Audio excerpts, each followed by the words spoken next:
Thanks for join Global Tutorial Bernard Simamora, SSI, SIP, SH, MH, MM. Subscribe, like, and share. Selamat mengikuti. Mata Kuliah Pengantar Ilmu Hukum, PIH. Topik ke-70 dari 86 topik. Pengantar Hukum Perdata Indonesia, bagian pertama. Istilah hukum perdata pertama kali diperkenalkan Jojo Diguno sebagai terjemahan dari Burgerlikreh pada masa pendudukan Jepang. Di samping istilah itu, sinonim hukum perdata adalah civil reh dan privat reh.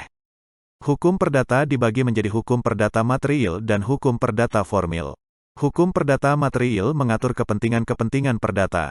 Hukum perdata formil mengatur pertikaian hukum mengenai kepentingan-kepentingan perdata atau dengan perkataan lain, mempertahankan peraturan-peraturan hukum perdata material dengan pertolongan hakim.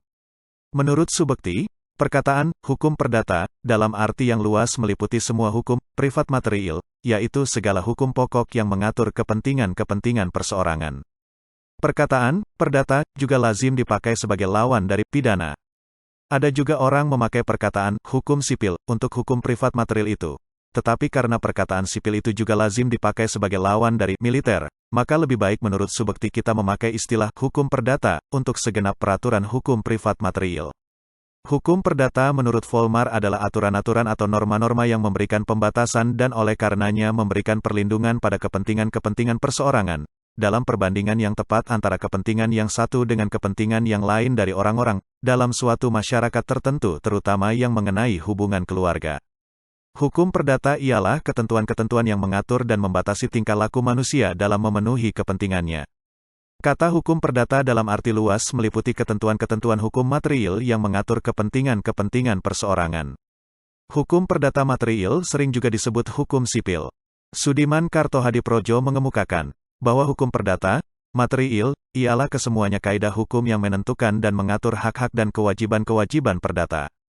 Sudikno Mertokusumo berpendapat bahwa hukum perdata adalah hukum antar perorangan yang mengatur hak dan kewajiban perorangan yang satu terhadap yang lain di dalam hubungan keluarga dan di dalam pergaulan masyarakat. Wiryono Projodikoro mengemukakan bahwa hukum perdata adalah suatu rangkaian hukum antara orang-orang atau badan hukum yang satu sama lain tentang hak dan kewajiban.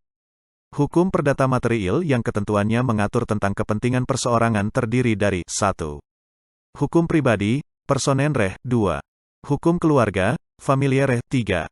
Hukum kekayaan, vermogensreh, 4. Hukum waris, erfreh. Hukum perdata material dikodifikasi ketentuan-ketentuannya ke dalam Kitab Undang-Undang Hukum Perdata, KUH Perdata, dan Kitab Undang-Undang Hukum Dagang, KUHD. KUH Perdata terdiri dari 4 buku, yaitu, 1. Buku 1 mengatur perihal orang, 2. Buku 2 mengatur perihal benda, 3. Buku 3 mengatur perihal perikatan, 4. Buku 4 mengatur perihal bukti dan kadaluarsa. Hukum pribadi diatur di dalam buku 1 bab 1-3, dan buku 3 bab 9 KUH Perdata. Hukum keluarga diatur di dalam buku 1 bab 4-18 KUH Perdata. Selanjutnya, hukum kekayaan diatur dalam buku 2 bab 1-2 KUH Perdata, bab 19-21 KUH Perdata, dan buku 3 KUH Perdata. Sedangkan, hukum waris diatur di dalam buku 2 bab 12-18 KUH Perdata. Buku 4 KUH Perdata itu berisi ketentuan-ketentuan hukum perdata formil.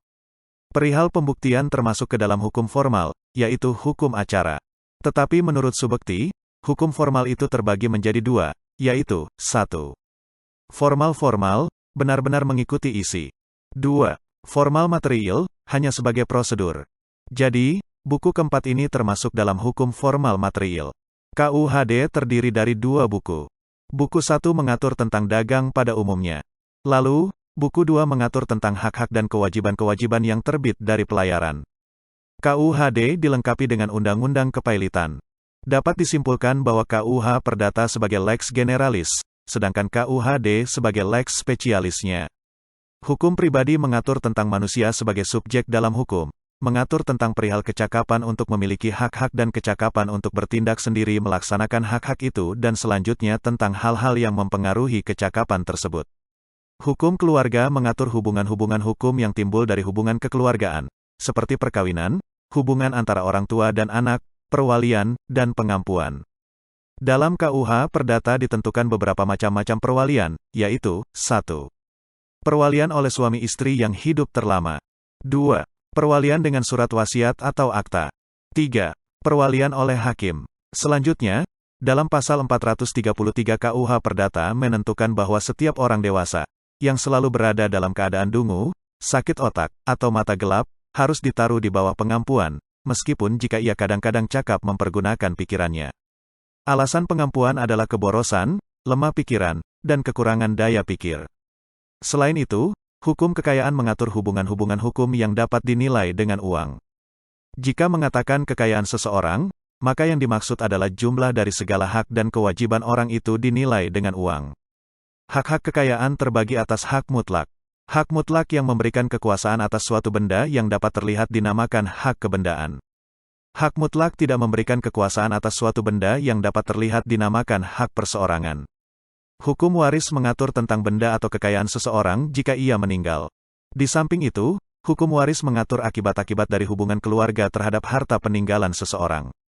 Dalam BW, atau KUH Perdata, dikatakan hukum waris berlaku suatu asas, bahwa hanya hak-hak dan kewajiban-kewajiban dalam lapangan hukum kekayaan harta benda saja yang dapat diwariskan. Dalam hukum waris terdapat unsur penting, yaitu unsur individual, dan unsur sosial. Dalam KUH Perdata Buku 3 Perihal Perikatan, terdapat dua macam perjanjian yaitu perikatan dan perjanjian. Perkataan perikatan mempunyai arti yang lebih luas daripada perjanjian sebab dalam buku 3 itu, diatur juga perihal hubungan hukum yang sama sekali tidak bersumber pada suatu persetujuan atau perjanjian, yaitu perihal perikatan yang timbul dari perbuatan yang melanggar hukum dan perihal perikatan yang timbul dari pengurusan kepentingan orang lain yang tidak berdasarkan persetujuan. Tetapi sebagian besar buku 3 itu ditujukan pada perikatan yang timbul dari persetujuan atau perjanjian. Dengan demikian, timbullah istilah hukum perjanjian. Pengertian subjek hukum adalah segala sesuatu yang dapat memperoleh hak dan kewajiban dan hukum. Jadi subjek hukum adalah pendukung hak dan kewajiban. Di dalam lalu lintas hukum, yang dimaksud dengan subjek hukum adalah orang, atau person, yang dibedakan menjadi manusia pribadi, atau naturlik person, dan badan hukum, atau reh person. Pengakuan manusia pribadi sebagai subjek hukum pada umumnya dimulai sejak ia dilahirkan. Perkecualiannya dapat dilihat pada pasal 2 KUH Perdata yang menyatakan bahwa anak yang ada dalam kandungan seorang perempuan dianggap sebagai telah dilahirkan bila mana kepentingan si anak menghendaki. Mati sewaktu dilahirkan dianggap tidak pernah ada. Berakhirnya status manusia sebagai subjek hukum adalah pada saat meninggal dunia. Dulu ada kematian perdata, sekarang tidak ada. Pasal 3 KUH Perdata menyatakan bahwa tidak ada satu hukuman pun yang mengakibatkan kematian perdata. Badan hukum adalah perkumpulan atau organisasi yang oleh hukum diperlakukan seperti manusia sebagai pengemban hak dan kewajiban atau organisasi atau kelompok manusia yang mempunyai tujuan tertentu yang dapat menyandang hak dan kewajiban. Menurut ketentuan pasal 1653 KUH Perdata, ada 3 macam klasifikasi badan hukum berdasarkan eksistensinya, yaitu 1. Badan hukum yang dibentuk oleh pemerintah, seperti badan pemerintahan, perusahaan negara. 2. Badan hukum yang diakui oleh pemerintah seperti perseroan terbatas, koperasi. 3. Badan hukum yang diperbolehkan atau badan hukum untuk tujuan tertentu yang bersifat ideal seperti yayasan.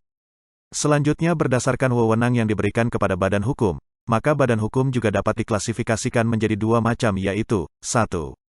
Badan hukum publik, yaitu badan hukum yang dibentuk oleh pemerintah dan diberi wewenang menurut hukum publik, seperti departemen, provinsi, lembaga-lembaga negara. 2.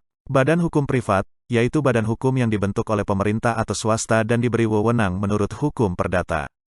Subekti mendefinisikan perikatan sebagai suatu hubungan hukum antara dua pihak berdasarkan mana pihak yang satu berhak menuntut suatu hal dari pihak yang lain, dan pihak yang lain itu berkewajiban untuk memenuhi tuntutan tersebut. Pasal 1233 KUH Perdata menyatakan bahwa perikatan timbul baik karena persetujuan, maupun dari undang-undang. Perikatan yang timbul dari undang-undang dapat timbul dari undang-undang saja atau sebagai akibat perbuatan orang. Undang-undang yang dimaksud tidak hanya dalam bentuk tertulis, tetapi juga dalam bentuk tidak tertulis. Pasal 1313 KUH Perdata memberikan definisi mengenai perjanjian sebagai berikut. Perjanjian adalah suatu perbuatan dengan mana satu orang atau lebih mengikatkan dirinya terhadap satu orang lain atau lebih. Itulah materi topik ke-70 pengantar ilmu hukum. Channel ini akan sangat membantu para mahasiswa di perguruan tinggi manapun di Indonesia, dan sebagai wawasan bagi masyarakat umum. Jangan khawatir jika tidak langsung paham. Untuk pemahaman yang lebih baik, Putar dan dengarkan video tutorial berulang-ulang. Subscribe dan like, agar Anda mendapatkan update tutorial lainnya. Bagikan juga link video ini, agar teman lain juga mendapatkan manfaat channel ini. Sampai jumpa.